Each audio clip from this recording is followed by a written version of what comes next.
Hello, everybody. Welcome to another episode of the Thriving Adoptees podcast. So today I'm delighted to be joined by Oleg Loughheed, fellow adoptee and general all-round superstar. So I'm really looking forward to this conversation, Oleg. No, thank you. Thank you for that introduction as well. Cannot say I've received an introduction like that before, so this is definitely going to be memorable. I know we're going to have just a great conversation, and we had I did a conversation with another bloke, another guy last tail end of last week, I think. But it's good that we've had like a lot of women on the show, right? So we're flying the flag for blokes, for guys, right, today. So what thriving adoptees? What does it mean to you to thrive, Oleg? I think for me, as I was thinking about your show and what you stand for, as well as my own definition of what it means to thrive, what I've ultimately been able to come up with is that, in my opinion, to thrive is to come to a peace of mind. And I think that's what my life has been in the nutshell, from early childhood beginnings to the different challenges and adversities that I faced ever since, and to the different challenges that I continue to face on a daily basis, right? So a lot of the things that I think you and I talk about and do within our own work, and that's creating different mental frameworks that can help individuals, ourselves included, thrive in the day-to-day life. So when I think about what does it mean to be able to have a peace of mind, one of the elements that I think plays a big role within that is a story. I read a beautiful quote this morning. A friend of mine, she sent me an article, and you know how sometimes you receive these things and it's like, wow, this is a very timely delivery. I was just doing this yesterday, or I was just doing this a couple hours ago, and boom, here you go. So the article that I received this morning was from Psychology Today, and it was written by a therapist who had talked about the importance of a personal narrative. So this is a topic that I've been working on for a number of years by now, within my own self, with other people, and that's creating a story, creating a narrative that ultimately serves you. Now, for me, the approach that I've taken is maybe slightly different than some of the other people have. And that's, in order to figure out what was my story, I had to work backwards. So I had to start with, what are the stories that are not serving me, in order to figure out what is the story that is serving you. And the article that I read this morning said something very profound.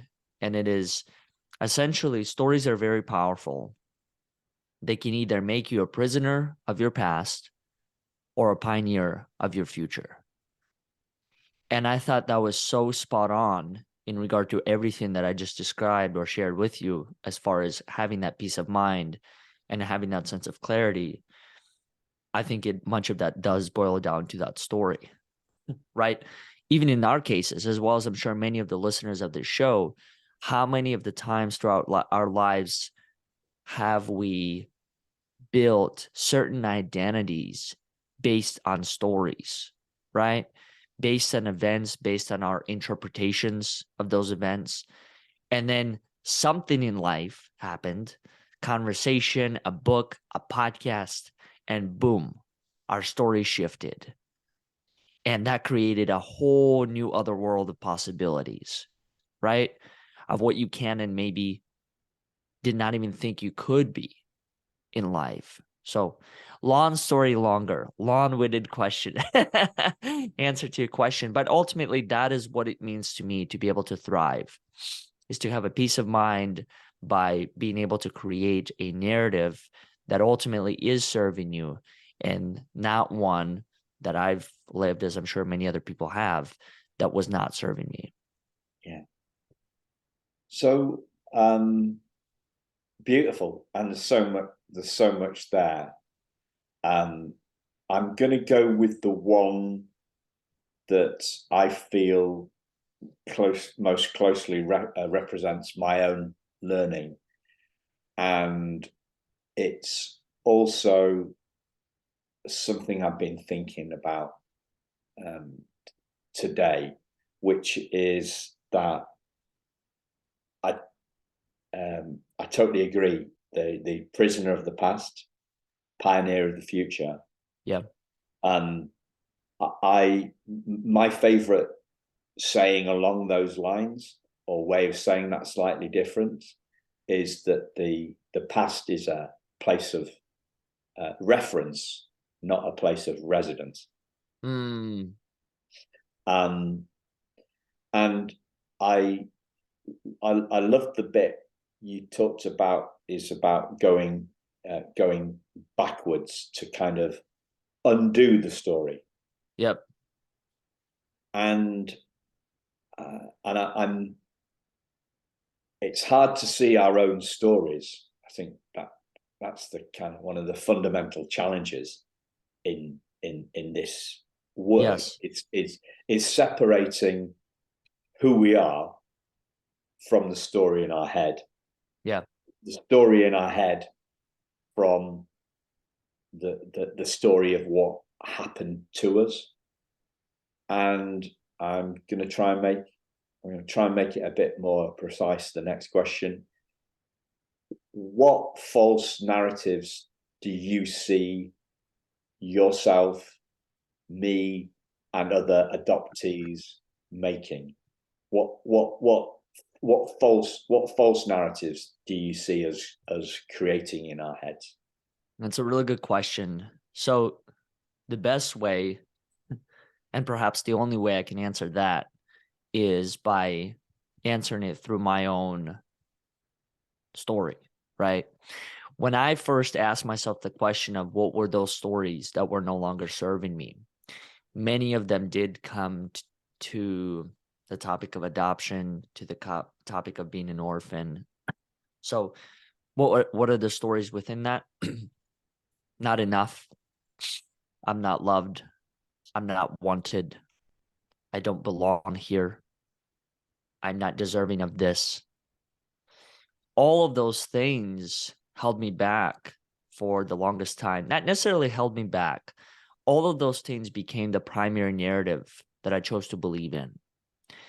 And I think the power of a story that I'm beginning to understand is that whatever you choose to tell yourself on a daily basis, that is ultimately what becomes your reality, I believe.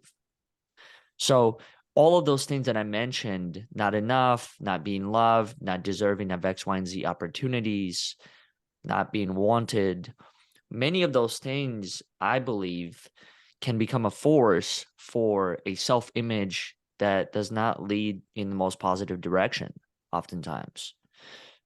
And something else that I've learned, which is also very interesting, once again, from this article this morning, one of the things that he talked about was he brought in a case study of an individual that he works with. And he had worked with her and he was able to document her transformation. But one of the points that he pointed in the article was, how often do we choose the partners and how do we choose the partners in our lives? Whether it's friends, romantic, mentors, whoever it may be. And so the point that he had made is that oftentimes, I even wrote this down here.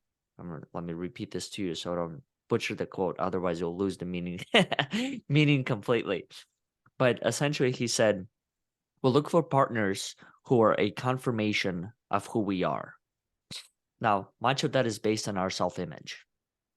So when you ask me the question of what are the false narratives, I think those, along with many others, are the false narratives that myself believed in for many years, as I'm sure many other people. For me, the question beyond that I became very curious about was, once I became open to the possibility that the stories I told myself were no longer the stories that I had to tell myself moving forward. So I think there was a two-step process. First, I had to really believe internally that in being open to the possibility, the stories that I told myself could be different. So that's the first part. is understanding that. The second part is in shifting or in changing the story.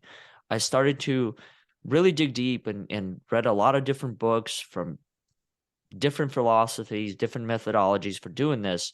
But ultimately, I think what I started to notice was that the way to change your story is to change your interpretation of it. You change your interpretation of the story by changing your perspective of the story. So the first part, when I mentioned being open to the possibility that it can be a different story, that was a step that I had to take on my own. I don't believe anyone could take that step for me. The second part, changing the perspective, that is when I believe I had to involve other people into it. So what I mean by that is opening the story up to other people in order to receive different perspectives that then I can pick and choose from to define a new narrative. Does that make sense? So like, for example, me choosing to share with you 17 years ago, I was an orphan. I was not wanted. My parents didn't love me, X, Y, and Z. And then sharing that dialogue with you and then just asking the simple question of what did you hear or what do you think? And giving the person enough space and time to share their own perspective. And then through my own curiosity and being open to the fact that there can be a different story to the one that I interpreted, I started to look at all of these perspectives as opportunities to pick and choose from. And the more people that I shared it with, the more perspectives that I received. And then ultimately, I had this treasure chest of all these different new stories that I could pick from. And I think that was one of the first aha moments that I started to realize within my own life, was that here's a story that I chose to tell about a specific event that happened X number of years ago. And here are all of the other stories that I can pick and choose from as far as interpretations go. Yeah.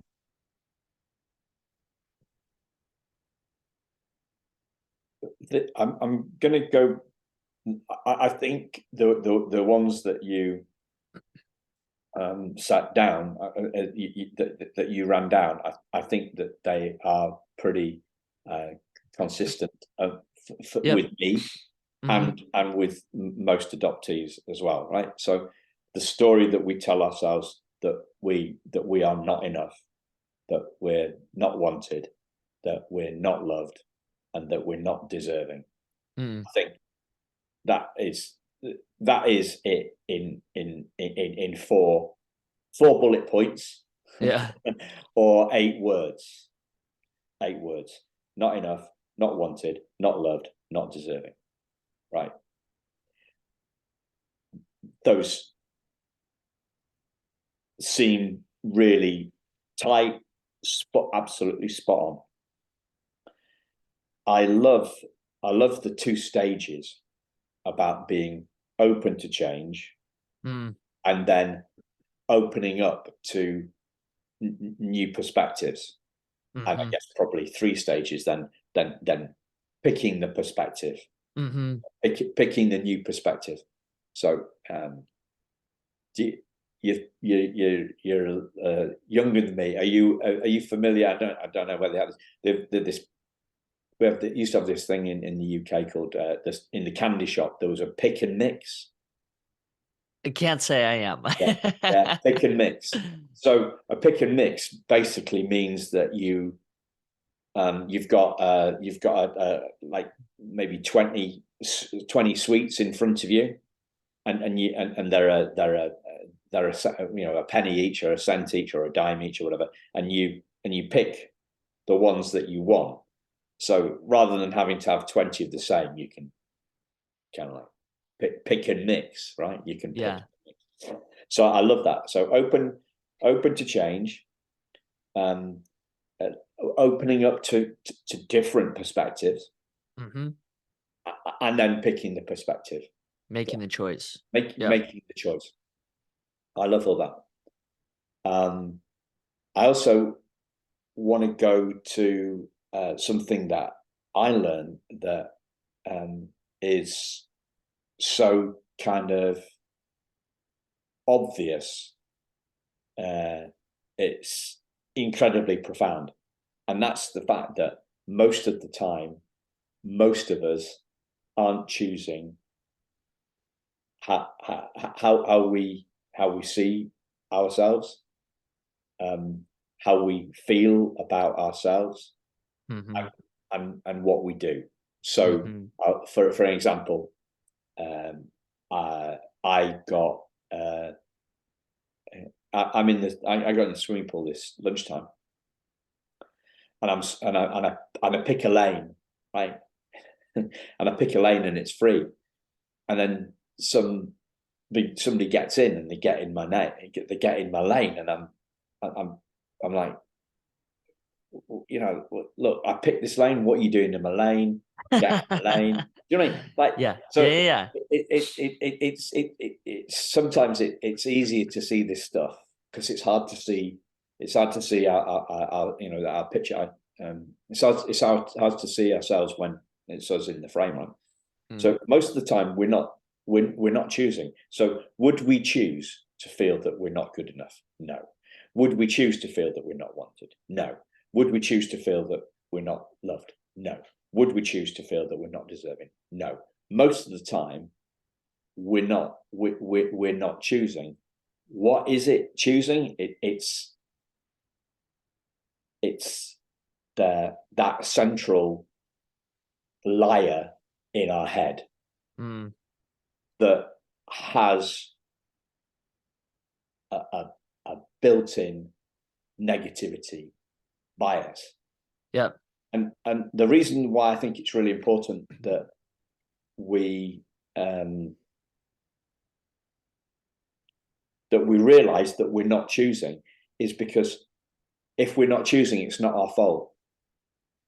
So one of the things I've suffered from doing is I've suffered from doing is when I've thought about trying to be more open and more positive and I've failed to do so, I have then beaten myself up for not doing that. Yes. You know what I mean? Yes. But then when I realized, okay, well, so you're not choosing, Simon, so you don't need to beat yourself up for your negativity, right? So I can have a little bit of a joke with you about me getting frustrated about this woman in the swimming pool without going into guilt and into self-flagellation about this. Yeah. So in like maybe 6 years ago, I would have said, Simon, why are you losing? What you've lost your patience with this woman. You don't own that pool. You got in that lane, but it's not your pool, and you got upset about that, and so you weren't choosing in the moment. So there's no need to kind of beat yourself up, because beating ourselves up, you talked about being peace of mind. Yeah. What I've done a lot of in the past is kind of like I'd worry, and then I'd worry about worrying. Yeah. Yeah. And the self-blame just becomes a snowball that's gathering more and more momentum. Yeah. And I think it happens for many of us, right? When it comes to I remember a number of times where I did not understand the difference between choosing to respond and reacting. And I think much of what you just described is exactly that scenario, right? Being in a swimming pool and having someone get in your lane, being in the grocery store, pulling up into the parking lot, and boom, someone else takes your spot, right? And so I'm beginning to realize now that there's tremendous power in having your own response in the way that you choose to respond, and not necessarily reacting to the circumstances. Now, why is it difficult, or why was it difficult for me however many years ago, and still is to a degree? I'm by no means perfect. I still catch myself in situations where I let the circumstances take the best of me. I think one of the reasons why things like that happen is because even though I think the choice is always there, it's not always easy. And part of the reason why I think it's not always easy to make is because of probably the programming, the default, right? Much of what you and I are talking about right now is, I don't believe that's the default. I think that's a learned behavior. I think this is a learned framework and a philosophy for life that we're discussing. Choosing to be positive when the negative bias is there. It's a choice. It's a daily choice. It's an every moment choice that I have to make. Choosing to reframe the circumstances, choosing to not make what I call minor disappointments into major defeats, right? So small inconveniences within my day of a person cutting me off in traffic, a person taking my spot at the grocery store, a person not doing X, Y, and Z as I expect them to. Those, to me, in my opinion, are minor disappointments. Now, the difference is how much farther do I want to take those disappointments? And that's where sometimes I turn them into major defeats, right? Person not choosing to respond to my email, I create a story about it afterwards, and then boom, the story that I'm left with is that the person does not like me. Well, could it be possible that the person is not checking the computer today? Could it be possible that the person has a single day of the week where they check the email? Could it be possible that the person had missed your email and needs a little nudge, needs a reminder? Hey, did you see my email? Could it be possible that the person does not want to respond to the email? So just within that, there are 4 different possibilities with 4 drastically different stories that can be created out of that. So that's how I started to look at my own life when it comes to just being able to make a lot of these choices, is understanding that the choice is always there, but it's not always an easy one to make because the default is not what it is. The default is more of a, as you mentioned, a bias towards negativity, right? Someone doesn't respond to your email. The first thought is, okay, maybe they're having breakfast. I can't say that's my first thought all the time. The first thought is, they don't like me. I must have said something wrong, right? Why is that the thinking? So I've gotten to the point where I've stopped questioning much of that as far as, why does the world exist the way it does? Why do I fall to the negative when I want to feel positive? I've just accepted certain things for what they are. And within that acceptance, I realized that in order for me to maintain my peace of mind, I have to be able to put in the work. I have to make conscious choices to reframe, to think positive, to be open to different possibilities in life, to know that uncertainty is the only certainty in today's day and age. And almost becoming friends with that, embracing that change is inevitable. Yeah. And within that, I have a choice. I believe I can either become an active participant of change, or I can let change happen to me. But it's going to happen regardless. Change of circumstances, change of people, change of myself, right? It's happening every single moment. So that's what I begin to realize is, at the end of the day, why is it hard to make the choice? Because I think sometimes I forgot that I had the choice to begin with. And I think all of us do. I think the choice is always there. It's a matter of, are we aware enough of what the choice is? It's always there. It's always there.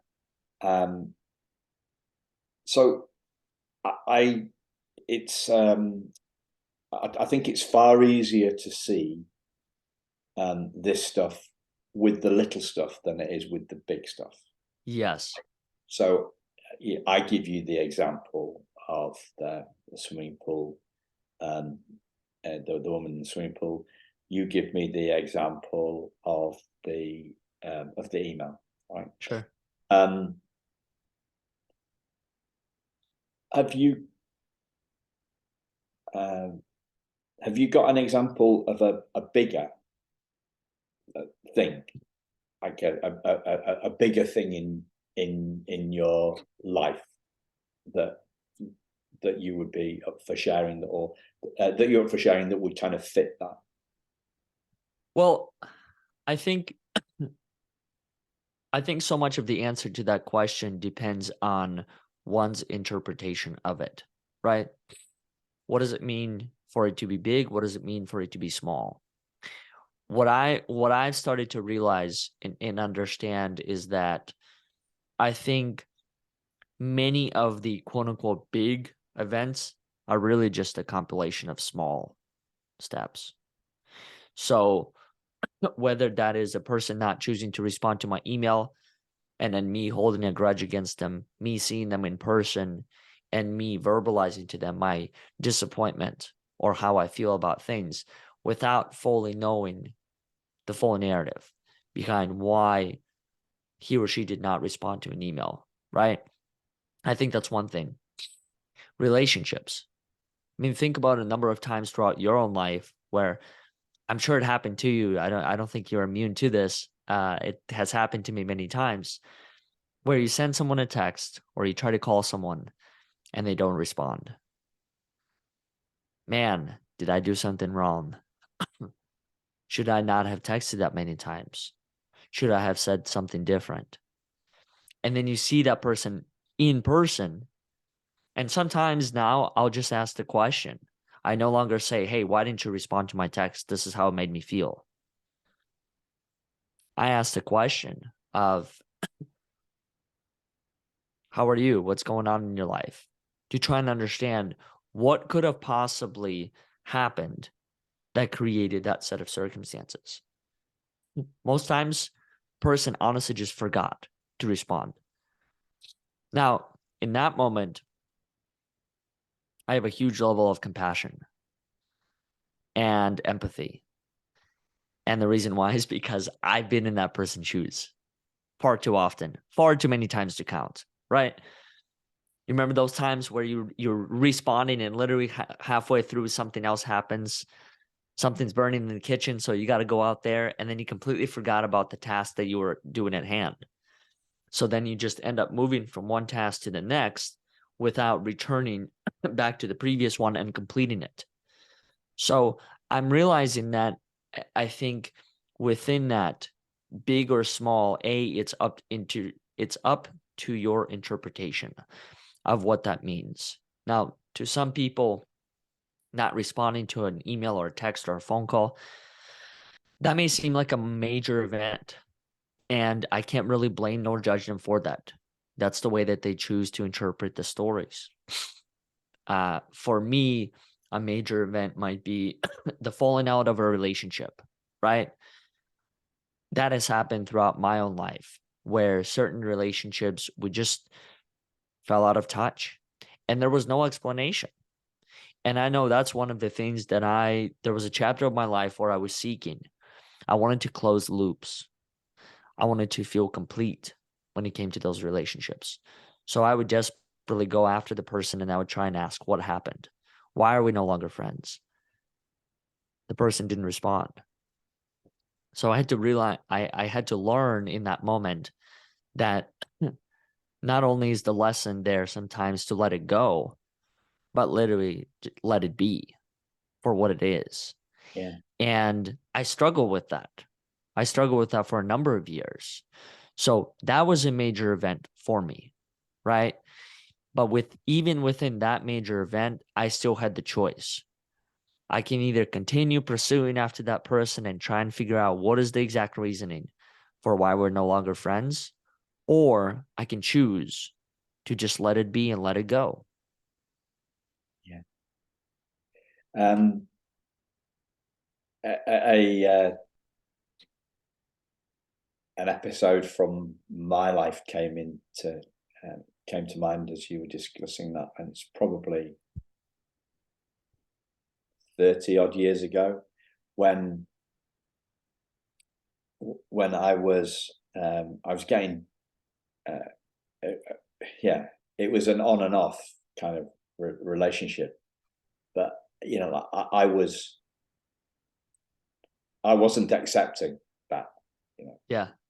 And the more I chased, the more she ran away. And as soon as we come across as needy, Yes. then as soon as, if we come across as needy, then we're not great to be around, are we? And it repels us. I believe it repels people. It doesn't bring them in. Doesn't bring us closer to them. And I think a lot of people can sense that energy. Wouldn't you say so? Yeah. When you come into different dialogues, right? And you have a specific agenda or a purpose or a need to be fulfilled, I think that is a drastically different type of energy versus an energy of, hey, I'm just here. And whatever happens, that's what happens. And I don't think within that one is necessarily worse or better than the other. I think they are what they are. And we're going to have times in our lives when we are needy, and we're going to have times in our lives when we may not need those things. Recognizing that, I think, is important. I'll share with you a quick story that is in relation to that, but also maybe summarizes to a degree what we've talked about. So a couple years ago, or a number of years ago, I remember I was visiting a friend of mine in Austin, and I was walking down the stairs from his apartment, and I had called another friend of mine from back home, from Michigan. And I remember she picked up the phone, and one of the first things that she said after I shared kind of what I was going through and what was happening in my life, she said, "You only call me when you need help." And the reason why I think that is important and relevant to what you and I just talked about is because in that moment, I realized that, yes, there was an element of truth to that, 100%. And B, it changed my relationships completely. It changed my relationships in a way so that I stopped reaching out to people only when they're sick or only when there's something bad happening. I started reaching out to people in all phases of their lives in order to be able to not only be there, but really try and understand who are they and what are they going through, what are they experiencing, regardless of what the chapter might be. So how is that relevant to kind of what you and I just talked about as far as feeling needy or being needy? Is that I realized in that moment that that was one of my chapters. I was heavily relying on some people within my supporting cast in order to be able to fulfill the needs that I had, but I wasn't giving, or I wasn't as giving. So that changed. Something shifted within my own mind where I was able to make a different choice when it came to my relationships.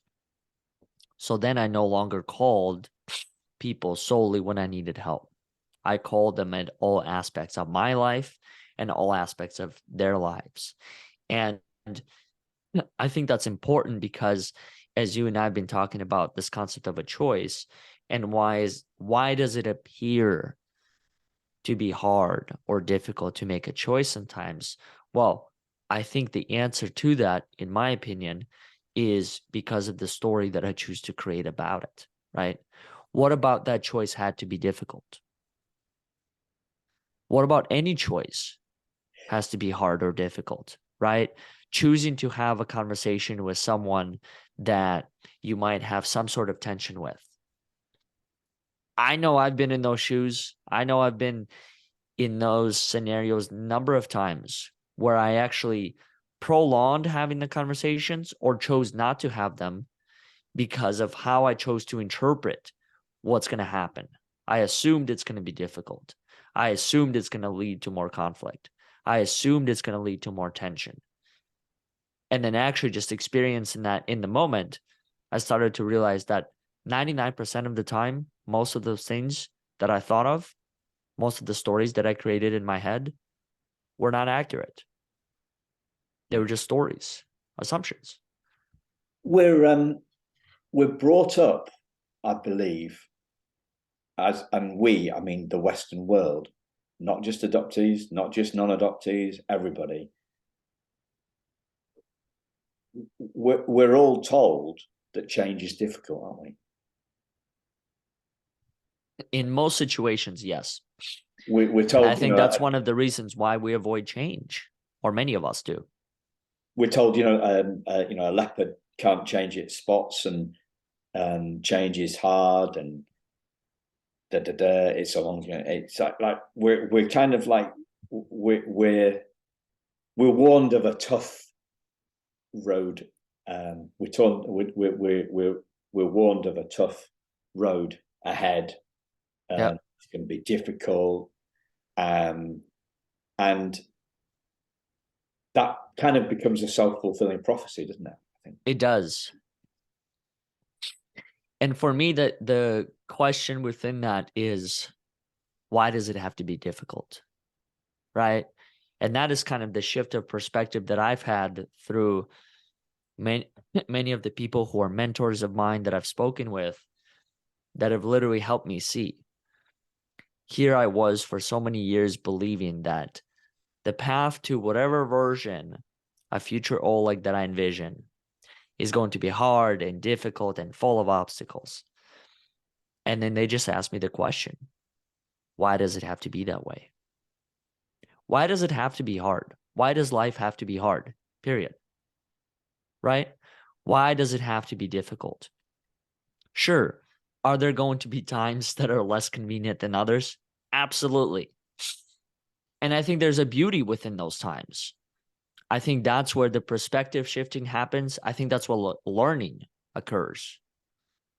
But going into life for me and thinking all of these things that I envision as far as experiences that I would like to be a part of are going to be difficult to attain or to be a part of. I think that's what makes it even more difficult, because ultimately that's what I believe I start attracting. I believe, to summarize all of that in a sentence, I believe you attract your own circumstances to a degree. With the energy that you put out, with the words that you speak to yourself and to other people, with how you perceive yourself or how you perceive the rest of the world, I believe to a degree, one attracts their own circumstances. What do you think is the driver of change? Can you take a go at that in a sentence or a phrase? I think it's a personal desire. I think it's, in my case, it was as simple as I got tired. I got tired of the life that I was living. I got tired of the stories that I was telling. And then the desire and focus, those two things, helped me pave a different path moving forward. They helped me pave a path where I was able to then get a lot of these tools to help me reframe my circumstances, reframe how I looked at my past, reframe how I'm choosing to use my past moving forward. And the thing that I mentioned to you about, I believe you attract your circumstances, is that once I set foot on that path, I kid you not, resources just started coming left and right. Books, podcasts, people started coming into my life. And then I really became in tune as far as, well, what are all of these different sources of information presenting in front of me? And going back to another point that you and I made at the somewhat beginning of this, is being open to the possibility that you can have a different story about your set of events or circumstances. I started to realize that once I got onto that path, and I almost developed this determination to change my own life and how I viewed my life, being open to a lot of that information that I was surrounded with changed my mindset completely. Yeah. 5 years ago, maybe a little bit longer than that, I was a completely different person in many different ways. The labels that I chose to assign to who I was, how I perceived the time of being born in Russia and going through all the challenges and the orphanage and all these things, that was the story that I told. So when people ask, who are you? Those were the circumstances that I began my story with. What changed was when I was asked the question of who are you years later, I realized that the stories that I was telling were no longer the stories that I wanted to tell. They were misaligned. I think there's a feeling. I think it's a feeling ultimately. And I don't know if you can relate to this or not, but you know those times throughout your life when someone asks you a question and you've repeated the answer so many times that at a certain point, something just doesn't feel right about saying those same words again, right? Does that make, can you relate? Does that make sense? Yeah. I'm trying to think of an example. You know, when here's an example. When someone were to ask you about your adoption, which lens do you go through? My adoption was great. Here's what my parents did. Here's who I became. Or do you go the other lens? Yeah, the other lens. My adoption was terrible. My parents were horrible. I had a very difficult past. And I'm not saying one is right or wrong. I'm just saying that there's a difference between how one chooses to tell that story, right?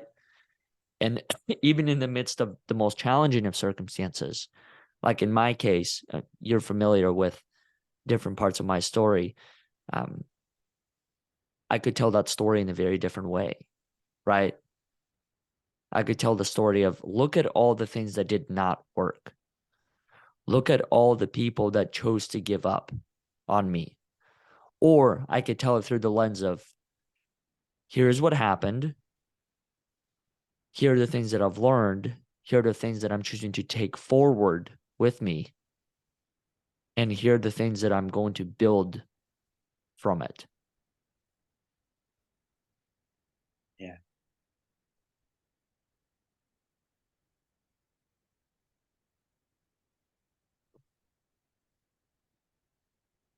It's that focus, isn't it? Mm. I'm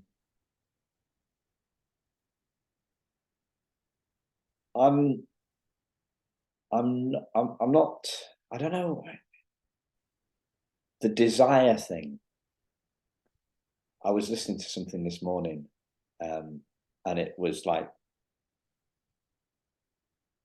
is it a prerequisite? Is it always true? What was it? What was I listening to? Yeah. It's a book. I'm not going to go into. Trying to skip avoiding going down a rabbit hole. So is it a prerequisite? Right. So this is my question, right? So as you're talking about a desire, Yeah. is a desire a prerequisite? And I'm thinking about maybe it is. Maybe to what extent is it? Is it, so but here's one. And not a this is a giving up smoking one, not an adoption. Uh-huh. I saw my wife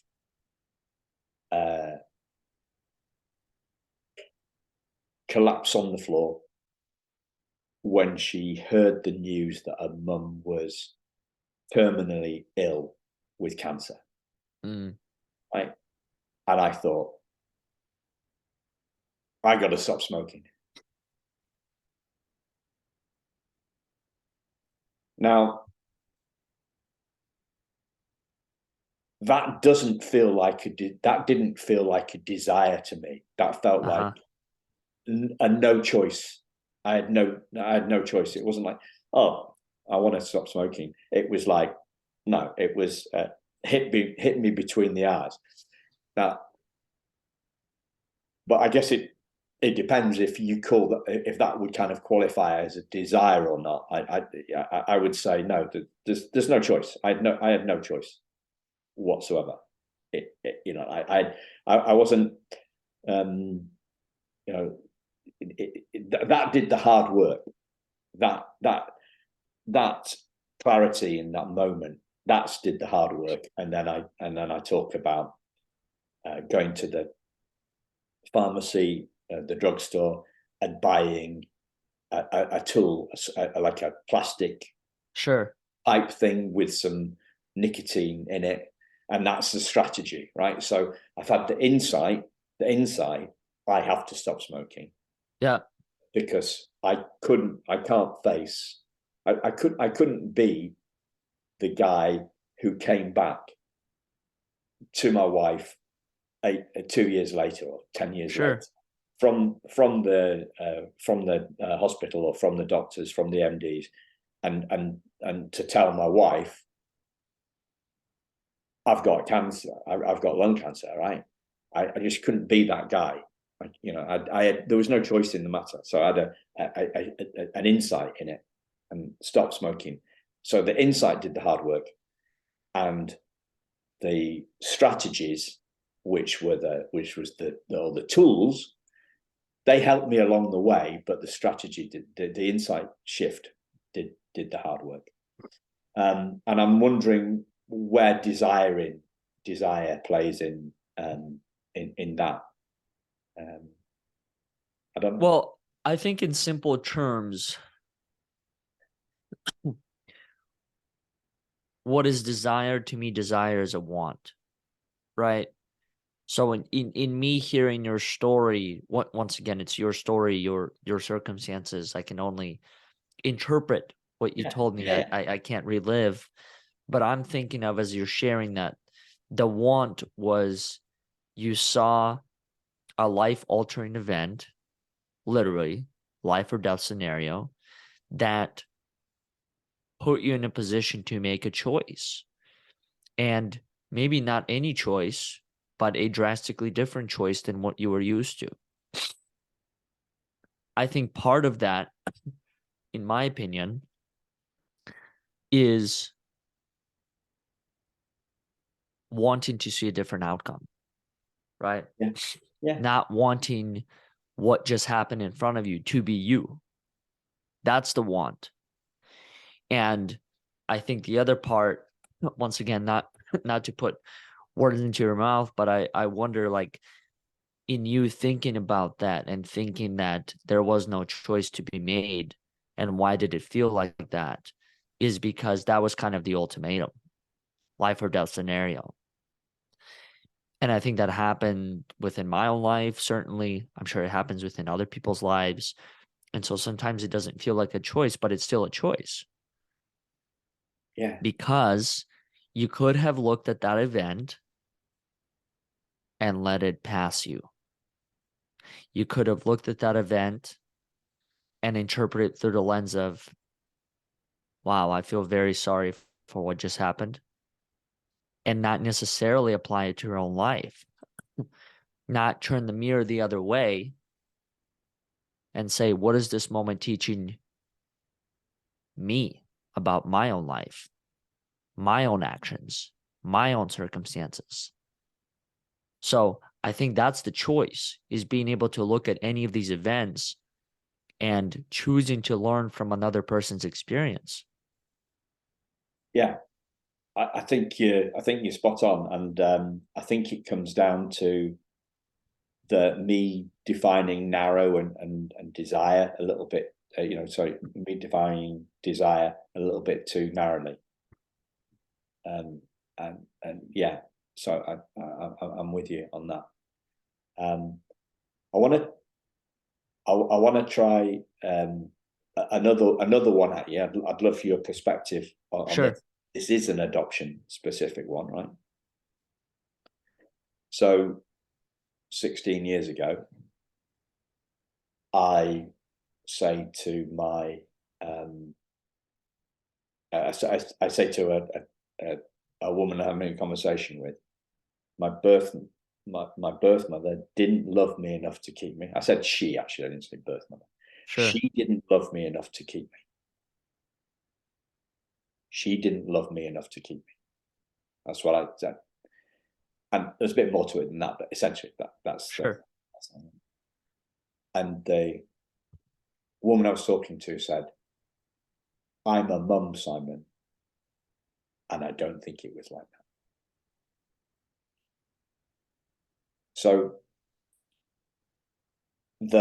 she didn't love me enough to keep me was a completely new thought, or previously a completely subconscious thought that came up into the light of awareness.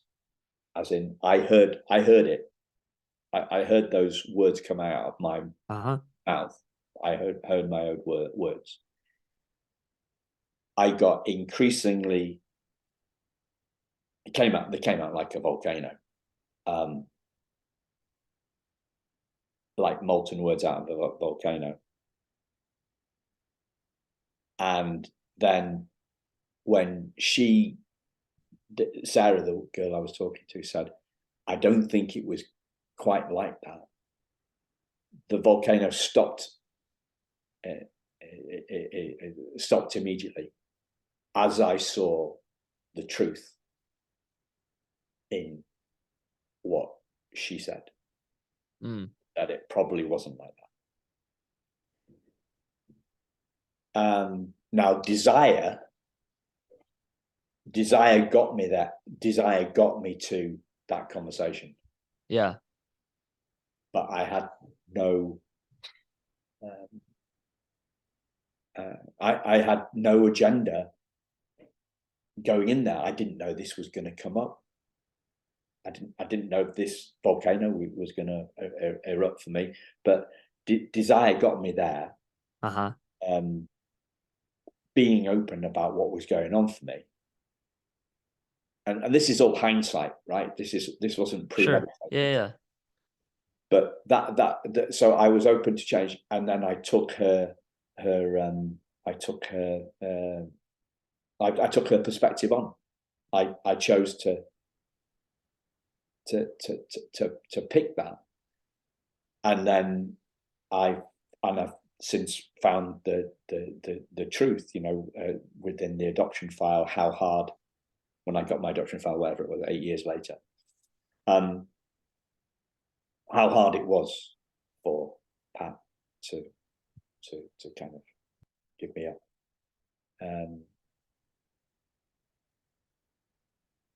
So this, we're looking at different desires, different levels of desire, different types of desire, different levels of openness. Sure. And the one thing, the prerequisite for me of change is a shift in our perspective. Is a shift in our perspective, an aha moment, an epiphany, an epiphanet, an insight, whatever you want to call it, like a new idea, a radically new idea. That seems to me to be the kind of the shift in perspective is a prerequisite in every change. Yes. I think also, to build off of that, I wholeheartedly agree with you. I think a shift in perspective is one of the prerequisites to it.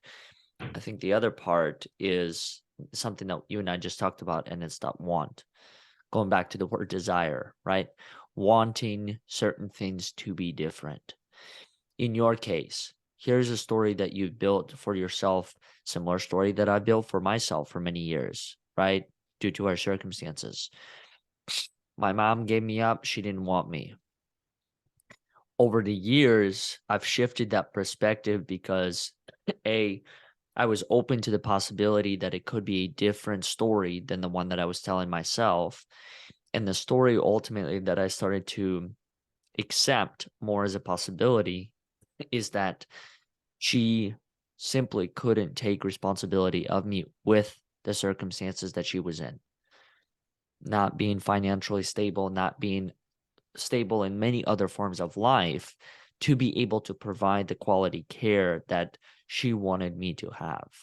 Now, that to me is a much more welcoming and warm perspective, right?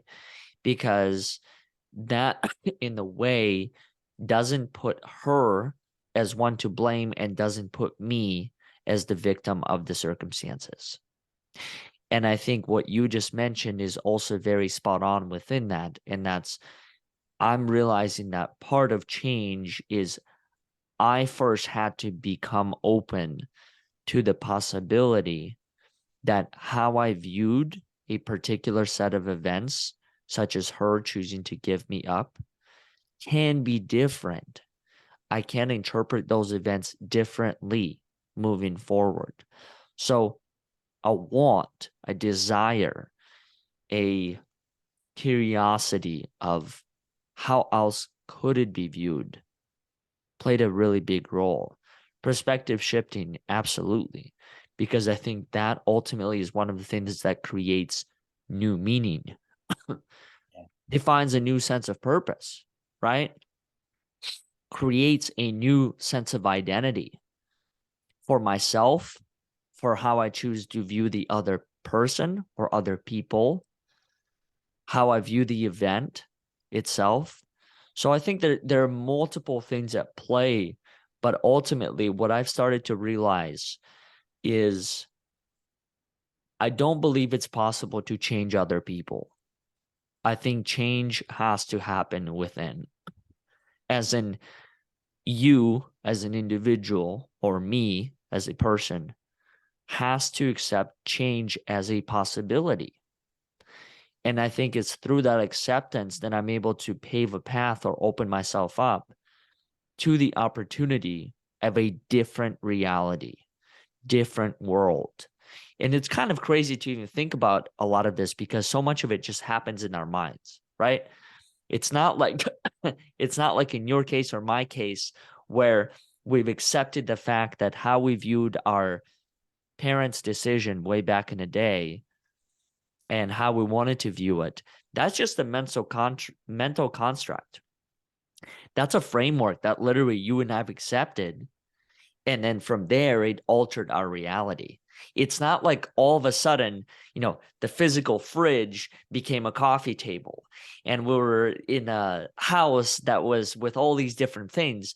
The physical environment still remained the same, but how we chose to view the circumstances changed and then ultimately impacted, in my case, the story that I had moving forward, right? The story that I told other people when asked the question of, who are you? Where are you from? Who are your parents? That's an important question. That was an important question. Still is, right? When people ask, who are your parents? How do you answer that question? Do you answer the question of, well, I didn't have the greatest of parents.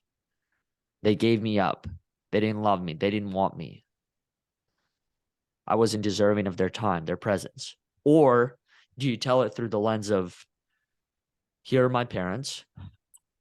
I believe they were not in the best possible position to take care of me when it comes to X, Y, and Z ways. Yeah. And that, I think, creates a completely different story, therefore creates a different feeling about our past. So right. One of the things that comes up to my mind on this, Oleg, is the fact that we've got our own echo chamber which keeps Sure. on repeating the story until we have a shift in perspective, right? And we see something different.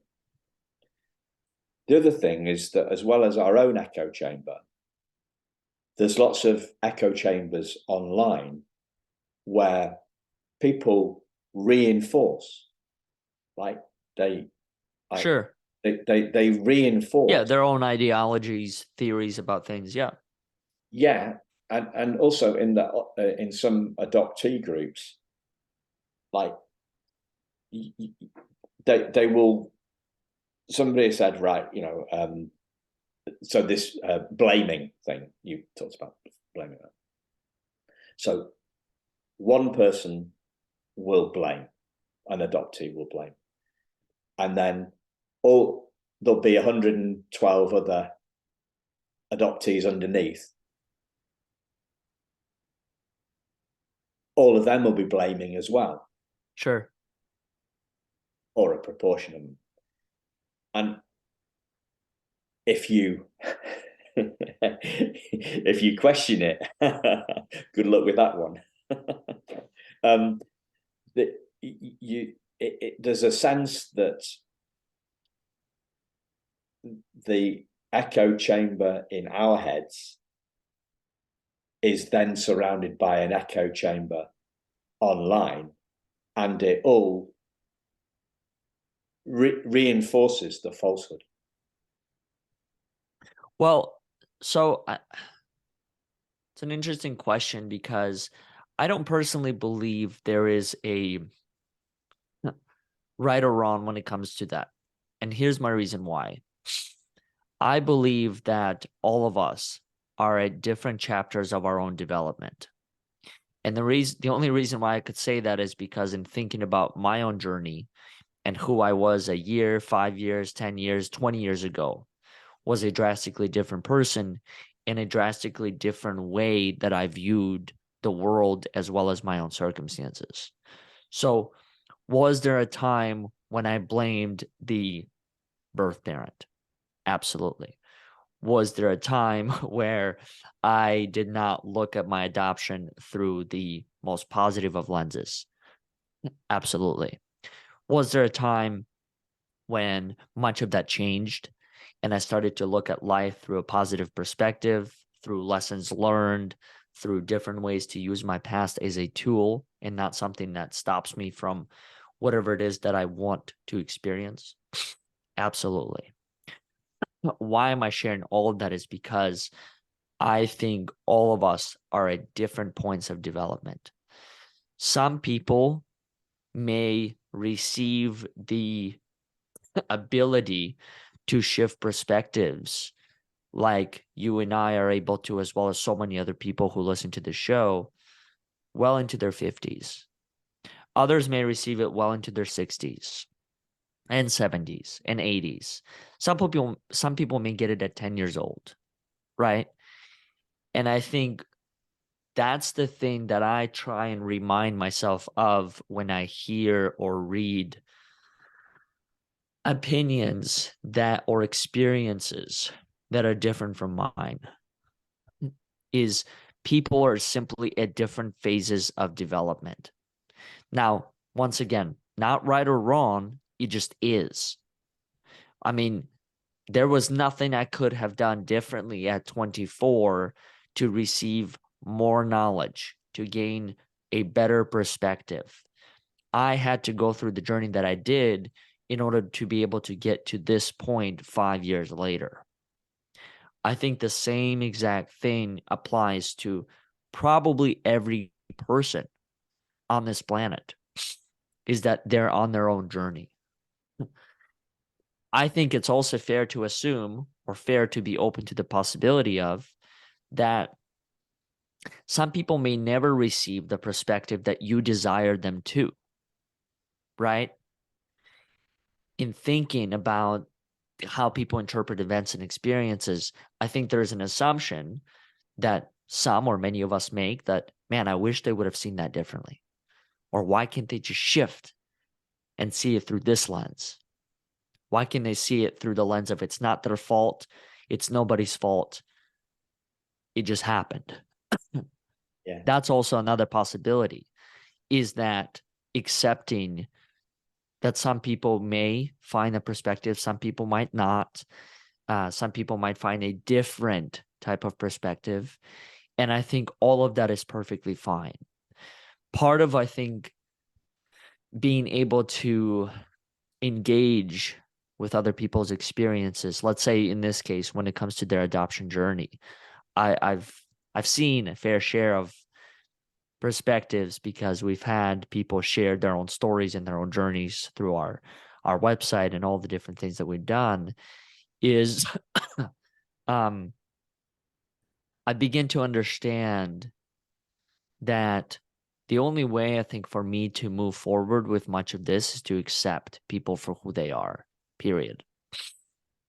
Whether you choose to see the world as blue, whether you choose to see the world as red or black or white or yellow, whatever the color is, right? I found that it's in my best interest to accept who you are and how you view certain things. Now, I don't have to agree with those things.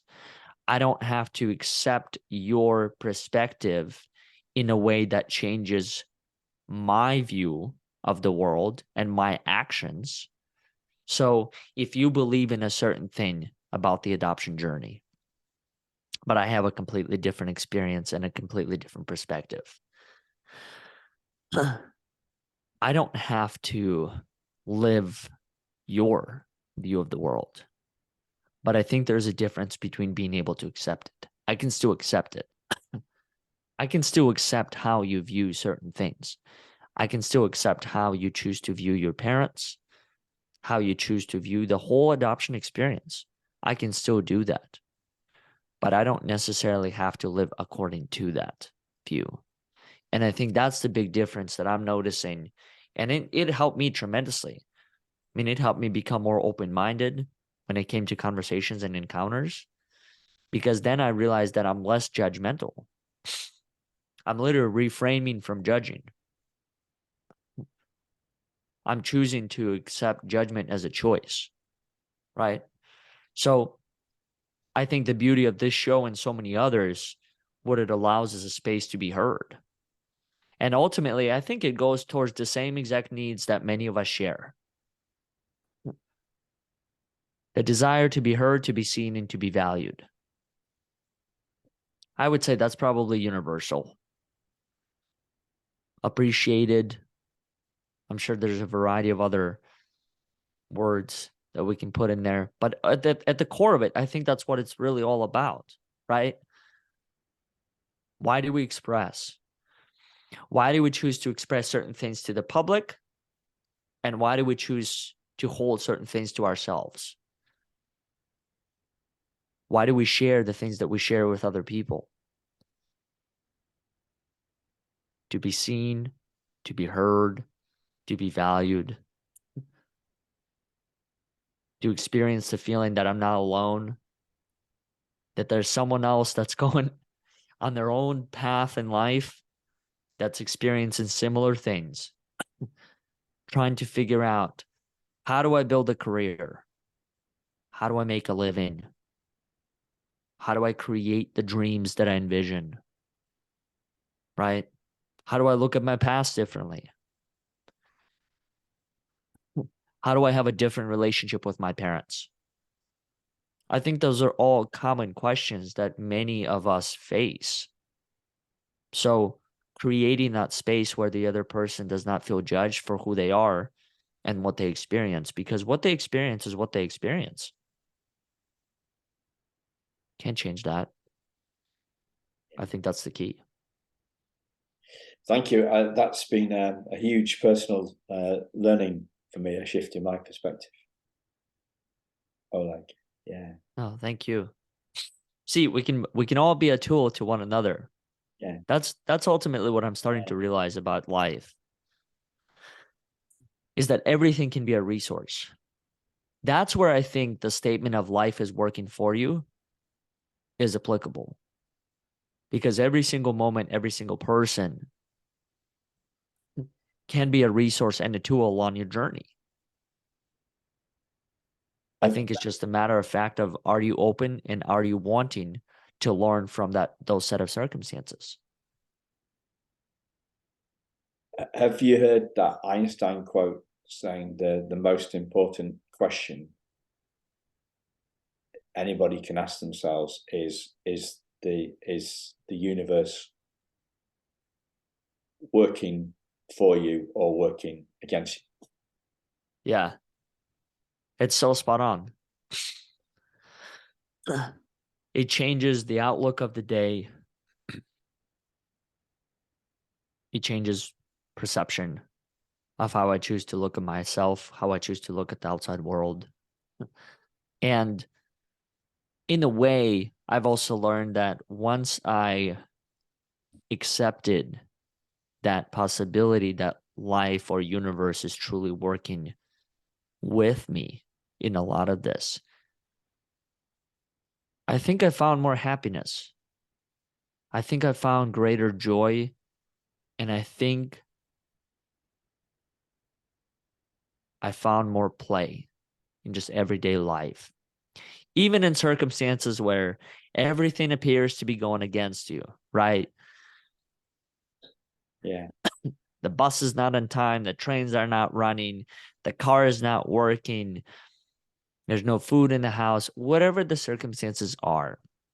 I'm finding that once I accepted the other point of view, that life or universe is always working with you, it shifts my perspective immediately. Because in those times when something doesn't appear to meet my own set of expectations, something else does, right? The stove's not working. Then the question is, well, what is working? I'm feeling one way. How else am I feeling? A person's not responding. Who is responding? Who is giving me time? Who is giving me attention? So I think there's always that thing. It's the yin and the yang, right? In every given moment. Yeah. When I feel like I don't have something, well, what do you have? Or feeling like there is a lack of X, Y, and Z resource,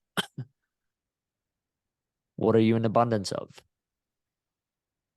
You might not have all the finances in the world, but you might have all the friendships that you need. The most the biggest recent realization of that phenomenon that Yes. that I've seen is the fact that um, feeling off is a pointer to how I'm thinking right now. Yeah. So you kind of you welcome in the disturbance because the Yep. disturbance is pointing you back to peace. Yeah. And sometimes I think also disturbance brings clarity. It removes the Like things that me and weren't meant to be on your path. the judgment of their Yeah. followers on their Facebook. Yeah. So even in that case, it's like there's so many different ways to interpret that event, right? Or those events. And trust me, the reason why I partially laughed when you were sharing that is because I remember the time I did the same thing. I remember one of the first times I entered the adoption community, so to speak, a lot of these groups, and a lot of the groups are very specific to the area of the country that you're in or area of the world, right? So there's the Minnesota adoptees only, Michigan adoptees only, New York adoptees only. And I remember I would enter some of the spaces, and it was my first time. And I would read some of these perspectives and then afterwards think to myself, that was not my experience. I had a very different experience.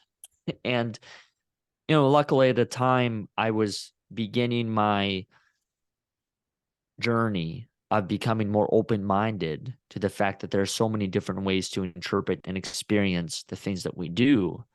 Therefore, really, in most situations, I don't believe there's a right or wrong perspective. Maybe in all situations. And I remember reading through some of the things. And so as you were sharing that story, it brought me back to that time where I was like, man, everyone's gaining up against this party, right? Everyone's going against this one and everyone's for this one. But what if I'm somewhere in between? Or what if I feel differently about the two? Or what if I didn't have the experience that people are having? And that's where I started to realize that that's okay. Your view is your view. And I think the only person that can change your view is you. That's it. People can tell. There's a reason why I've heard many of the messages that have become my core principles to life thousands of times. And it was 1,001st that I chose to make the change, right? The number of times you read the same message through a book, you hear it in a conversation at a grocery store, you hear it over a podcast, you turn on the radio on your way back home and it's the same exact wording, and it doesn't click until that one time when you're ready and open and maybe wanting to change whatever it is that you're going through. I've had that happen so many times throughout my life where I've lost count, but I started to understand that those messages do come at a certain point as long as I am open and willing and wanting to change whatever it is that I'm experiencing. So much of what you and I discussed today is ultimately much of the change I think becomes from want. And B, I think there's another component to that, and that's perspective shifting. How do you shift perspectives, right? In my case, I had to understand that it's possible for X, Y, and Z to have a different perspective. And B, when I wasn't able to generate a number of perspectives, I understood the importance of opening myself up to other people. I call it letting someone in, right? Let someone into your life to develop a different perspective about your set of circumstances. And then choose. Which one do you want to have moving forward? Same exact thing. Like literally, this right now is a perfect scenario. You shared with me your experience of going to the different groups. You and I shared different perspectives. And now you get to choose which one you carry with you moving forward. Wow, thanks, Oleg. Listeners, you've got to check out Oleg's work and his podcast. Check out in the show notes, and he's doing some incredibly powerful work, both within with other fellow adoptees and outside as well. He's broadened his approach, and I commend. I think what you're doing is brilliant. So, listeners, do check out Oleg's. Thank you. Thank you for having me on, and thank you for creating the space. Thank you for doing all that you do. Like I told you before, I believe in the value of this because I think stories are powerful. And I think the other part about stories is that you just never know whose story or which story or what story you'll need to hear in order to be able to shift your own story, right? And having this form of reflective, open dialogue is a perfect way, is a perfect starting point, I think, for any journey. Fantastic. Thank you, listeners, and we will speak to you very soon. Thanks a lot. Bye-bye.